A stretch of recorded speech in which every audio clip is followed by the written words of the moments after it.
Welcome to this video where we're talking all about KPIs to track your video performance. Now in marketing, it's essential to know what a KPI or a key performance indicator actually is, and they're used to track your business objectives.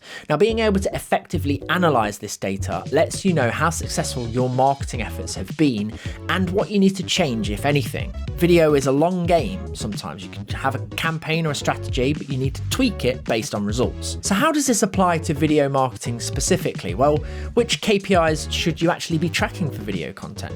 According to research from Google, it largely depends on what your goals and aims for the campaign are. If the main aim of your video marketing campaign is to boost your brand awareness, and let's face it, a lot of us start in that position, it basically means that you're targeting your audience at the very beginning of the customer lifecycle.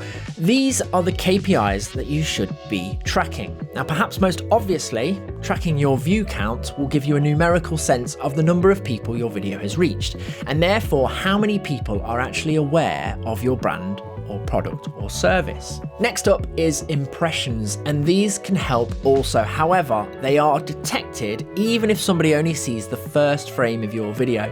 They may scroll past on their feed, and therefore it's not always the most accurate measure. In contrast, view count is only measured once a viewer has watched past a certain point in the video, and this length varies from different platforms. For example, YouTube counts a view after 30 seconds, whereas Facebook and Instagram, it's only 3 seconds. The view count and impressions data can be combined with unique users to determine how many individual people actually accessed your video, regardless of how many times they watched it. Finally, for the aim of awareness, there are 2 lift analytics that can be determined through consumer research. This makes this data a little more difficult to acquire, but the information can be very valuable. Ad recall lift is based on how many people remember your video ad after a certain number of days. Similarly, awareness lift is based on how many people remember your brand after a certain period of time. Both of these KPIs usually improve the longer your viewer has watched the video for. Now, if the purpose of your brand releasing this video is to target customers in the consideration stage of their cycle, then the following KPIs will be most useful. View through rate measures how many people have watched your video right through to the end, and if they've kept watching this long, it's likely to mean that they're more interested in your product or service. Similarly, watch time is the cumulative amount of time people have spent watching your video.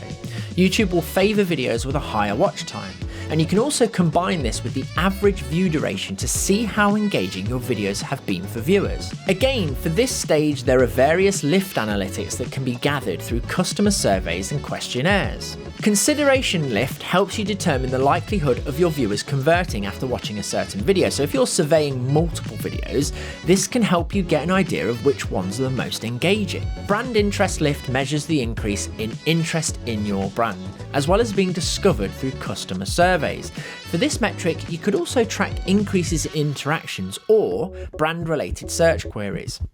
You can also track favorability lift to see whether the video has made the viewer perceive your brand in a better light after watching a certain video.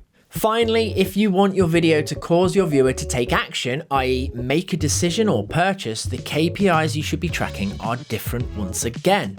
I hope you're following this, there's many different moving parts. An obvious way to track customer action is through sales statistics before and after releasing a video. Although this might not be the most accurate, as you don't exactly know how tied in your sales are to the video, it will certainly give you an idea of its success if you see an increase. Click-through rate is great for giving you an idea of how well your video has reassured your viewer about your product or service, enough to get them to click through it. Videos with a high click-through rate are likely to have answered any questions your customer may have had, as well as doing a good job of genuinely promoting the benefits. To see how many people are interested in finding out more about your product or brand, it's a good idea to track calls and signups. Make sure that you provide information for these alongside the video, preferably with customer links, so that you can track these KPIs in relation to that specific video. Finally, again, through consumer surveys, you can measure purchase intent lift, i.e. whether your viewer expresses more intent in purchasing after watching a specific video. We hope you found this information useful and that'll help you more efficiently measure the success of your video campaigns moving forwards. Remember, if you have any questions at all or need a video production company, please do reach out to us at Incite Video, and we'll see you soon.